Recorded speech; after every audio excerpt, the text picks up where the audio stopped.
Hi, welcome to Quilting with Lori. My name is Lori Dickman. Today I'm going to be sharing with you a very simple, easy, classic block, and we're going to be creating a beautiful quilt just because of how we're going to set these blocks in the quilt. This is the block. It's just a classic 4-patch, so very simple. There are many, many ways you can make a 4-patch. I'll show you one way that I like to create them. And this is the quilt that I'm going to be making. Isn't that fun? I'm just simply using some fabric in a light and a continual dark. That you see, that blue is the continual dark. And those two fabrics help to give your eye a resting place as you're using up your scrap stash. Those two fabrics also help to create the design that you can make in your quilt. So it's really fun to be able to use your scraps as well as some other fabrics and create an interesting design using a very simple classic block. Let me show you how you can do this. For today's class, I'm using some scraps that I have on hand. I'm using my 3-inch bin. I have a lot of these in here, and I just really want to get some of them used up. And I don't have too many patterns that use 3-inch squares, so I'm using that. However, you can use 2.5-inch squares, 1.5-inch squares, 4.5-inch squares, whatever you have, 5-inch squares, whatever you happen to have on hand that you have a lot of and you want to get them used. The other two components to this quilt are the fabrics. Now, I like to go to estate sales with my husband, and sometimes I'll find bolts of fabric. I found this light beige bolt of fabric. It was originally $13 that she had it for sale. It's some Marty Michelle fabric, and I got it that day for 50% off. So for $6.50, I got 13.5 yards of this fabric. Also, this one is a Cranston fabric. It's not as nice of a quality, but it's going to work well in my 3-inch blocks. And I got about 8 yards here, and I think I got this one for like $4 or something like that. So sometimes when you go to these estate sales, it's fun to be able to pick up some things that really help you. I like to use, in fact, our guild here in Rockford, Illinois, we make a lot of generosity quilts where we're sending these quilts or making them for organizations in town where it could be the hospital for the NICU. It could be homeless shelters. There's nursing homes. There's so many different ways that we use our quilts. So when I can take advantage of finding treasures like this, I will do that. And this will make not only great backing, but it also helps in the construction of this particular quilt. I'm calling this one Timeless because it is simply a timeless block. Everyone has probably made this. It's, in my case, I'm starting with 3-inch squares. So once this is put together, I square it up to 5.5 inches, and these are 5.5-inch squares, and I'm putting them together in the block. And then the arrangement that we're going to put here is going to make this very interesting. I need to also print off the queen size. I also have a queen size pattern that I've designed, and it's really beautiful and really fun to create a quilt that's just a simple, simple block, but it turns into such a beautiful design. So there's the center of it. It's set on point. I'll show you that because there's some setting triangles that we'll need. And then it's offset with a 1-inch or 1.5-inch finish at 1-inch dark border, and I'll be using my blue for that. And then there are the pieced blocks, and they're the same blocks on the outside as well. And there's just a different arrangement for this. So let me show you how this is put together. So the first thing you're obviously going to want to do is grab the bin of scraps that you plan to use. I'm using 3-inch. As you can see, I've got a lot of mediums and darks, and that's what I'm going to use in my blocks. I probably will stay away from the really darks like the blacks. I probably won't use those because I want my eye to consistently look at these, and I think that dark black might distract it in this quilt. As you can see from my sample here, I've used grays and blacks as those two complementary fabrics. The gray is the background and the black is the contrast. So use whatever you want. Just go through your stash and see what you have. Now, when it comes to putting your 4 patches together, as I mentioned, these started out as 3-inch squares. And so they're going to finish at 5.5. So my corresponding squares here are going to be 5.5-inch squares. However, if you're starting out with 2.5-inch squares and you put them together, then it is going to become a 4.5-inch block here once you square it up, and these are going to be cut at 4.5 inches. A 4-patch is the best patch to use when you're wanting to chain piece in between other projects. It's like a leader and ender project. This is something that you could just have your container of the squares right at your sewing machine, and as you're working on anything else, you can continue creating 4-patches. The way I like to do it is just to lay out my 4-patch and put the blue on the bottom with the color on top, the color on the bottom with the blue on the top. And then I'm going to stitch down there, and then I'm going to stitch it together as a unit so that once it is sewn, then I'll open this up and I will be able to bring this down and go ahead and sew it together as a 4-patch because it will be connected. I'll show you this at the sewing machine here. And then I'm going to show you also how I like to press mine open. In the center, I like to create the little pinwheel there. So that is something that you can do, and that's a very simple thing that we can accomplish. And it just helps, it makes that center area there where all those seams come together, or those seam allowances, to be more flat, and that makes it easier for quilting purposes. So let me take you to the sewing machine. I'll show you quickly how I piece it. And then we'll talk a little bit more about the layout of the quilt. So again, I like to lay my blocks out in front of me. I'm going to put, and I make sure I lay them out so that the blues are in a diagonal. I'm going to put the color on top and then put the blue on top. And then I'm going to stitch down here and create a unit. And I'll just continue doing that with each and every block. I'm going to bring it over here and make sure you can see what I'm doing.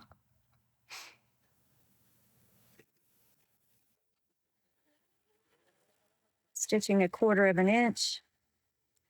And I'm doing this chain piecing or assembly line, whatever you like to call it. And I'll continue doing these as I go, and then I'm going to just cut them apart in units of 2 like this. And what you can do then is simply open it up so that the blues are going on the diagonal, and then flip them right sides together, nest the seams, and I like to nest them so that the seam allowances are going toward the blue fabric all the time. And then you're simply going to sew across the top there at 1/4 inch seam allowance. There's so many ways to put together a 4-patch. You could simply use strips of your fabric. You might have width of fabric strips that you want to use up. You could absolutely do that as well. Now, the one thing that you want to do at this point, if you are going to pinwheel the centers, is cut that little connecting stitch.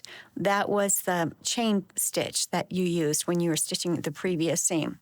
So cut that apart, and that will allow you to be able to go ahead and make that a pinwheel seam. And all you're doing is pressing them or pulling them opposite one another.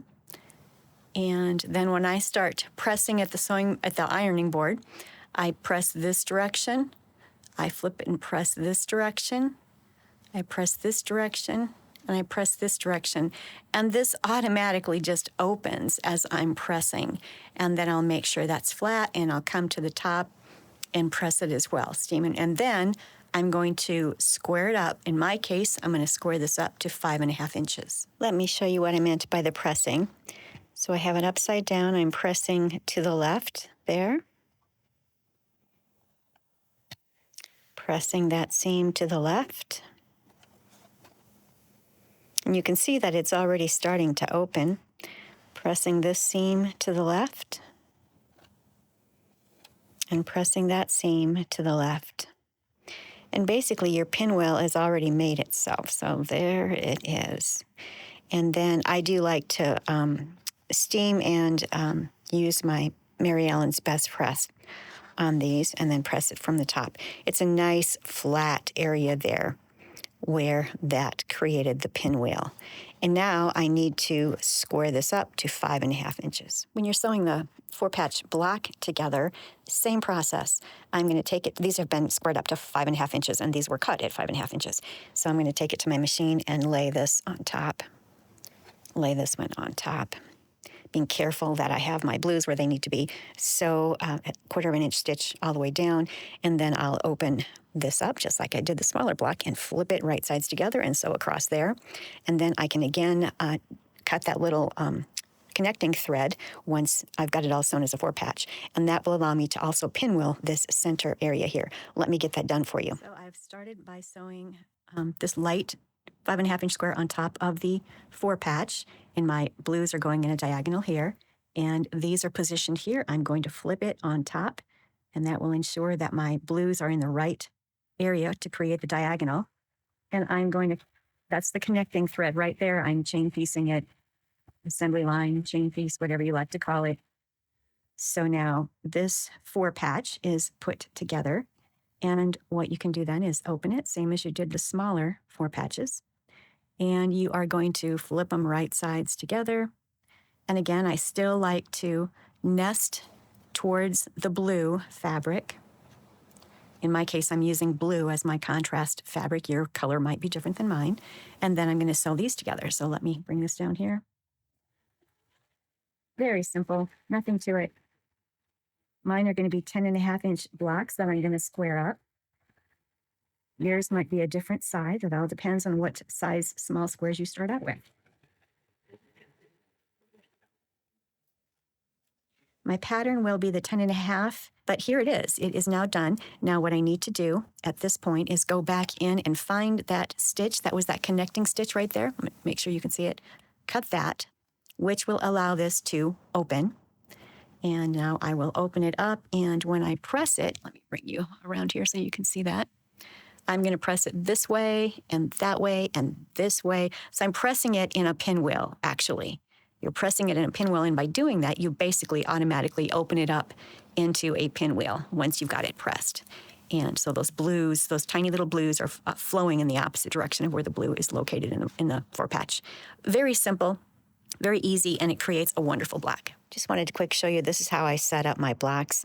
I've got stacks of the blue, the contrast, with stacks of the 3-inch squares from my scraps. And once I've created them in groups of 2, I've laid them over here, and I will open them up and I will sew them together so that they'll create the 4-patch. And then I'll be able to put them all together with the corresponding 5.5 inch squares and create the completed block. So I'm doing them in an assembly line fashion and chain stitching them. Once I have all of my units together, then I'll open them as I've done here, and then I'll sew them together, right sides together, and sew them across, nesting the seams. And I'll do that for each and every unit that I need for the blocks. So at this point, I have my 4-patch units done, and I have them laid out so that they'll match the block that is finished. And I'll go ahead and put these together. I'm right here at my sewing machine. I will put these 2 together and then the bottom 2, and I'll just keep creating 4-patch units of the square until I have all of the squares finished. And regarding pinwheeling of the center of your blocks, the direction in which your pinwheel is going to be pressed depends on how you nested it. And I found that in most cases, I nested everything where my blues were, the seam allowances were being pressed toward the blues. And there was one block, in fact, it was this one right here, where the nesting was just the opposite. So when I nested it, I apparently nested it that way. And that meant that my pressing was going counterclockwise on that block instead of clockwise on this particular square. So if once you release that thread, if it won't open this direction, it might open flipping it the opposite direction because of the direction in which you nested that first seam allowance. At this point, I've simply put the blocks on the wall for the center of the quilt. They're on the design wall. They keep falling off, so I apologize if they fall down as I'm chatting. But you'll see I have 2 setting triangles at the top with the corner setting triangles, and then 2 setting triangles on each of the sides as well as the bottom. And then you'll notice that the blocks are set within each row in a specific manner in which to create the beautiful design. And I love it. I'm going to go ahead and get it sewn together. Then there's going to be a 1.5 inch strip that I'll be sewing all the way around the center quilt here. It'll finish at 1 inch in the quilt, and then I'll work on the borders. And by the way, this is the design for the queen size on the side here. This is the wall quilt, 62 by 62, and this is the queen, 92 by 92. I love the designs. It's just really fun to see what you can do with your scraps, a contrast, a background, fabric, and a very simple block. Now let me get the center of my wall quilt put together. I'm going to put the blue border around it, and then I'm going to set out all of my border blocks. When I sewed these together, they were sewn in rows. First of all, I put the corner on this block. Then I sewed those 2 setting triangles, so that row was sewn together. And then this setting triangle to these blocks here, and then that setting triangle. And here we have a corner block, 1, 2, 3, 4, 5 blocks in a setting triangle. And then we're repeating the same as we come back down. We're turning the corner and finishing out with that corner. So they're all done in diagonal rows. They're sewn in diagonal rows. Now I'm ready to sew this all together. I do make sure that the setting triangles and the corner triangles are quite large so that there's plenty of room to trim up and not lose any of our points. And I'll share that with you here in a bit. When I design patterns with setting triangles and corner triangles, I make sure that the squares, the size of the squares that are cut and then cut on the diagonal are really generous, which will allow for plenty of seam allowances here so that when we trim up the center of the quilt, there will easily be 1/4 of an inch that we need on all of these corners so we don't lose the points on any of the corners of the block. I'm now trimming up or squaring this center of the quilt, and I'm just ensuring that I have 1/4 of an inch fabric on the outside of the point. I'm using a square up ruler here, and 1/4 of an inch there. And I will trim this up all the way around. So I do have about 3/8 of an inch extra fabric on all of my setting triangles and the corner triangles. That works out very well for me. It just ensures that I am not missing or losing any of my points, whether it's a point that's the same color as the fabric or whether it's a point that will be the contrasting color. I had to break away for a day with family obligations and my business obligations as well. But I'm back, and I just wanted to share with you I have the quilt put together. You all get to follow me as I am designing quilts and putting them together, and I have made some changes to this pattern. I wanted to make sure that the outer borders used squares as opposed to rectangles because this center quilt is set on point. That made it from corner to corner a 43-inch width all the way around. And of course, 10-inch blocks are not going to fit in a 43-inch. So all I simply did was add 1-inch strips in between the blocks so that it worked. The pattern originally would have had longer rectangles that you would use for constructing these classic blocks up here and all the way around. But I didn't want to do that. As I'd mentioned at the beginning, my goal is to use my Speedy Solution scrap stash. I had a lot of 3-inch squares that I wanted to use. That's what I did. So I just improvised. I put some sashing in there. I love how it turned out. It's wonderful to take a simple classic block and just marry it up with fabrics that are a light and a dark, which I have done here, and then create a fabulous new design based upon how you've laid it in the quilt itself. I will have the pattern for this available out on my website. I won't be able to fill the patterns until after Christmas, so be patient, but I'll have a link in the description box below. There is a pattern for this. That's the wall quilt size. This is about a 64 by 64 is how it turned out. So it's a really good size. It's going to make a great size generosity quilt for a needy organization. So hopefully you'll go ahead and sew along with me and create something like this. So here is a close-up of it. There is the top coming down the sides. What you'll notice in the center there, it looks like a couple of hearts. One heart there is sitting straight, and this heart here is upside down. It's kind of interesting how that was accomplished just by the placement of the blocks within the diagonal rows. And then I placed the borders so that they created this unique design, which kind of framed the center medallion portion of the quilt. I hope you like it. I love it. I can't wait to get it quilted. Thank you so much for joining me this week as I've created this timeless quilt, a very simple quilt using a very quick and easy block, using your scrap stash and a light and a medium or a dark fabric. Have fun with it and have a wonderful holiday season this year. I hope you have a blessed Christmas and a Happy New Year. And until next week, happy quilting.